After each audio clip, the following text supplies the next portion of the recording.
Good morning, everybody. Welcome to the AM report. And basically, today's episode, we're going to be talking about Google, FitBit, and also the R&D acquisition of Fossil.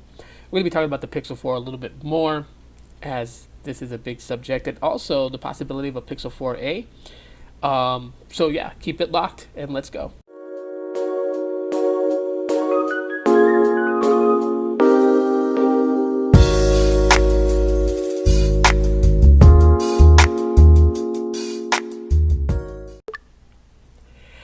All right, guys, and welcome back here. And let's go ahead and jump right into these several topics we're going to be talking about. Some of them we pretty much discussed on the At&t podcast last night. So if you guys missed that episode, I would say definitely head back that way. Watch it. It was a lot of fun. All right, it was, me, Sam, and Pete, and we had I'd say a pretty good episode. Lots of perspectives thrown out there for everyone to kind of think about. And so, yeah, definitely I would say head over there. Check it out. It was a lot of fun. And again, shout out to Sam, and thank you for having me on your podcast last night. Really appreciate it. So before I start my dad duties this morning, I want to go ahead and take time to make this video for you guys. Really kind of talking about a little bit more on, well, not a little bit more, but just my perspective on Google acquiring Fitbit. And then thanks to one of the Sneedles last night who let us know that Google also acquired the R&D department from Fossil. So the infamous Pixel Watch that we have been waiting for a long time could possibly come. And I say could because Google has not officially said, hey, we are coming out with a Pixel Watch. One thing that I will say to Google is work on Wear OS and get it to where it needs to be. But do not, and Sam had said this on his podcast last night, do not go the Apple route. There's no need to make a piece of tech that is going to be similar to the Apple Watch. Like if they decide to go with what Pebble's vision was and use e-ink display for obtaining weekly battery life versus daily battery life, I would totally be okay with that, Google. I totally would. If it's not touchscreen, for me, I totally would be okay with that. Some people might be like, no, it has to be touchscreen because, they want that advanced technology style. And hey, that's okay. But if they could make those two work, that would be great.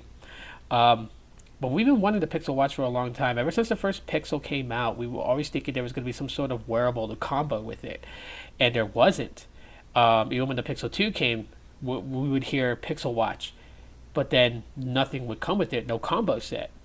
Pixel 3 came out, still no combo set. The Pixel 3a came out and still no combo set. No wearable technology to go with it. And on the Android side, there are people who are craving for wearable technology.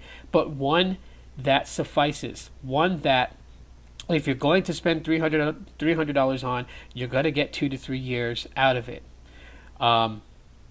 As Pete said in last night's podcast, if it was $40, then having 1 year support, is fine. But for $250, $300, you need longevity with it. So Google, think about that too. Think about, the same aspect that you put with your Pixel devices, how even though the Pixel XL and the Pixel was already beyond its 3 years of support, you still gave it Android 10. Think about that with your wearables. Fix Wear OS. Do a better job with it. Clean it up a little bit. I would definitely hold like some sort of what do you call those, focus groups to get insight from consumers to know what they want in a wearable. That would be something that I would say for Google to do. Pixel Watch.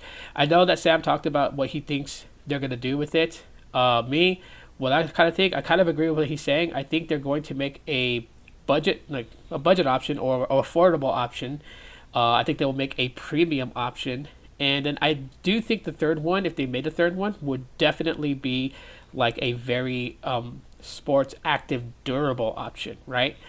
I think that's what they'll probably do. And 3 options is better than 2. So, hey, you know what? Hopefully we see that. Is it too late for Google to get in the game of wearables? No, it's not. I mean, they've had Wear OS. They've had other OEMs, that build wearable technology use Wear OS. So it's there. It's definitely there. Definitely where you want to see things go. I just want Google to do it right. I don't want them to half-ass it to try to catch up with Apple. They don't need to catch up with Apple or be like Apple. I just want them to do it right. Build us something that is good. So from there, we're moving to the Pixel 4, and I'm just going to kind of speak on this and just kind of like just get this down because, I mean, the Pixel 4 is probably, I would say, it's not the best phone in 2019. It is the most controversial phone in 2019. The Pixel 4 leading into 2020, I think the end of year releases are kind of like dull just because it's the end of the year and the next year is going to start and we're, the Galaxy S11 and the Galaxy Note 11 and the, was it the LG G9? All these phones are going to start coming out in like the beginning part of 2020 and the Pixel 4 is actually going to be supposed to be competing with them.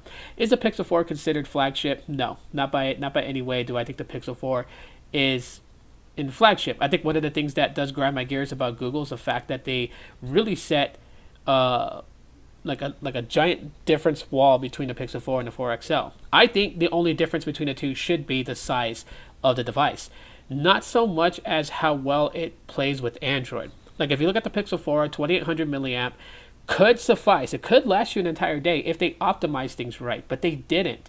And so therefore, what you suffer getting the Pixel 4 is that to get a long battery life, or not long, but a decent battery life, you would have to turn off its selling point features. Motion sense, 90 hertz refresh, which Sam made it apparent to say that whatever happened to 120 hertz display, because the Razer phones had that. That's something that I think is a more wow factor than 90 hertz is a 120 hertz. So if you ever had a Razer phone, and not the Moto Razer, but Razer, the company that acquired Nextbit, if you had a Razer phone which was made for gaming, the 120 hertz refresh was incredible. And I think that's where manufacturers should kind of focus in. But if you were to have a 120 hertz display on a Pixel 4, that would totally kill the battery quickly. And again, battery milliamps is not the determining factor of battery life. It is half the battle, quote G.I. Joe. It is half the battle. The size of the battery is half the battle, but also software optimization plays a big part. If you optimize your software to play well with a 2800 milliamp hour battery, you could get maybe 5 or 6 hours of screen on time. You could. Believe it or not, software is where it's at. And that's what the Pixel is all about, is software. This is why those like me are frowning at Google.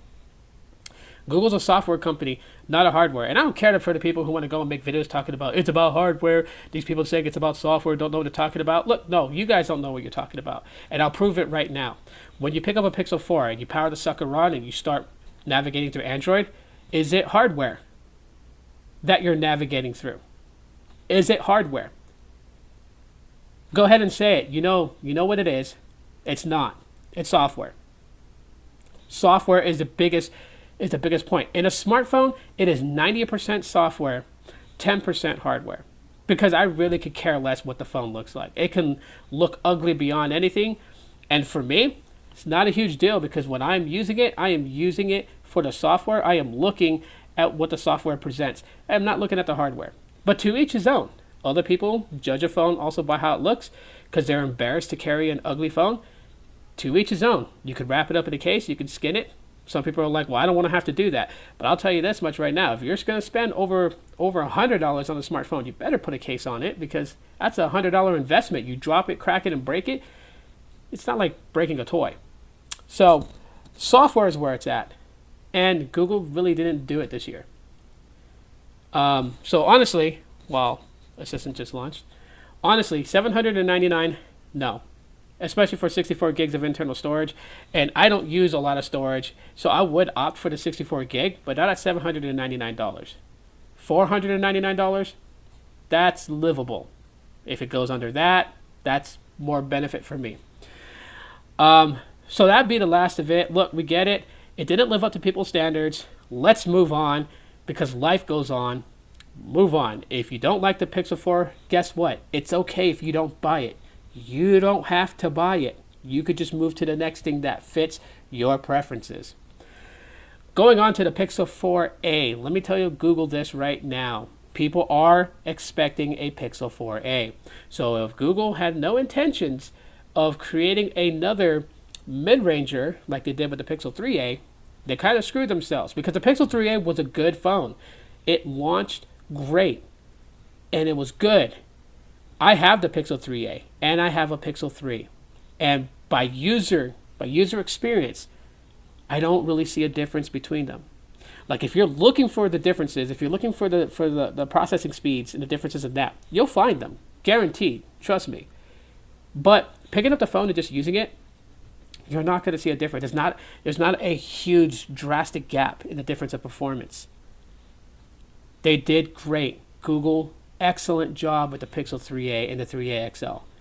Great that you guys came into the mid-range market and are trying to get a piece of that pie as well as the main player pie. But the Pixel 4a, I just want it to be near close experience to the Pixel 4 XL. Okay, so put a better battery life in it, right? Because the Pixel 3 had a 2915 milliamp, the Pixel 3a has a 3000. The difference 85 milliamps can make with software optimization, huge. Okay, you would think with just a small little difference between them that the battery would not be all that great, but the Pixel 3a actually dominates battery over the Pixel 3. And there's only an 85 milliamp difference. But that tells you how optimization of software along with the hardware can make a huge difference than just always going to the battery itself. So what can we expect? Well, it'd be nice if Google brought back a fingerprint biometric security alongside with their facial recognition. I would go polycarbonate built again.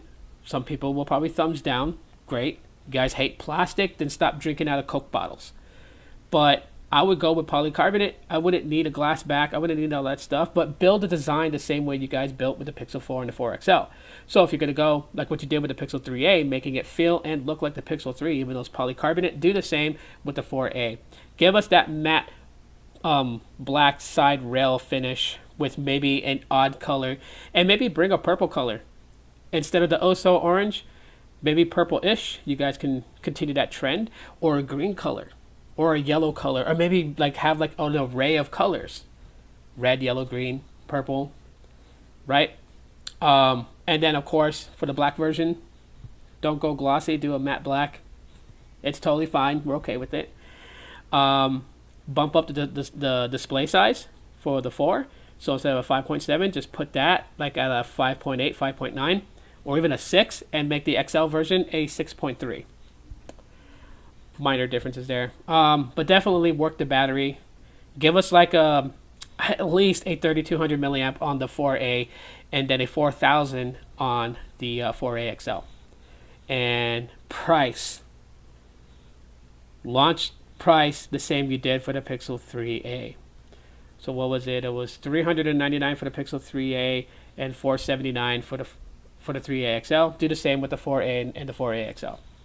So that's it for today's episode, the AM morning show. Thank you so much for taking the time to watch it all the way through. And if you did, hashtag Mr. Pixel, shut up. Then, because this will be it for the Pixel 4s. We'll be talking about it. I'm actually going to talk about the 4a because I'm hoping for one, but not so much on the 4 anymore. We can move past that phone already as we're in November. Let me know what you guys think. Leave your interesting thoughts in the comment section. All thoughts are welcomed here. I would love to read you guys' responses, so please do so. Give me something to read. If you just found the channel, again, hit that subscribe button. I would really appreciate that, as well as the bell option to be notified when I upload or when I go live. And shout out to Sam and Pete for last night. Great show, guys. Thanks so much for having me. And that's it for right now, guys. I will see you guys on Friday. Thanks so much for watching, and as always, aloha.